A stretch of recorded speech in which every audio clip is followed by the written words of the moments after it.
This is part one in a series of why I reject the so-called infallible magisterium of the Roman Catholic Church.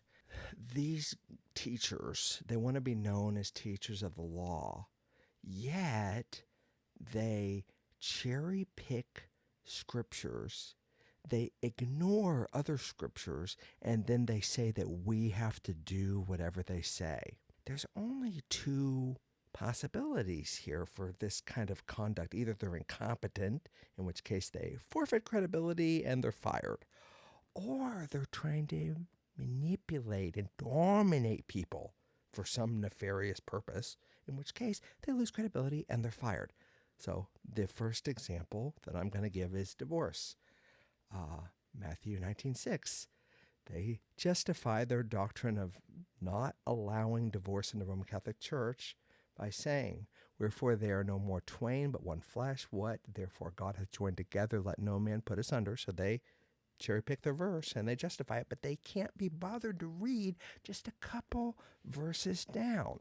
So now let's go on to verse 9. And I say unto you, whoever shall put away his wife, except it be for fornication, and shall marry another, committeth adultery, and whoso marrieth her which is put away doth commit adultery. The Lord Jesus gives an exception to adultery and therefore legitimate grounds for divorce, but the self-worshiping Holy Catholic Church rejects what the Lord, it's supposed to be his body, not theirs. They reject what he said and they substitute it for what they made up. I'm not done. The Apostle Paul writes in 1 Corinthians 7:15, "But if the unbelieving depart, let him depart. A brother or sister is not under bondage in such cases, but God hath called us to peace." So an unbeliever is married to a believer. The unbeliever decides that they want to leave.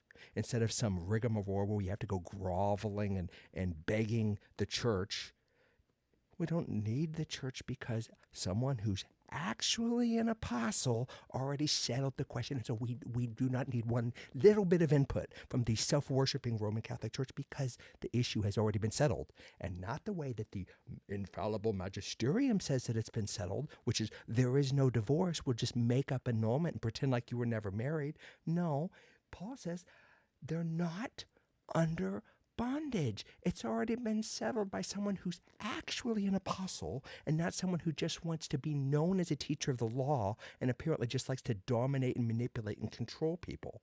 So do I reject infallible and holier than thou Roman Catholic magisterium? You're darn right I do.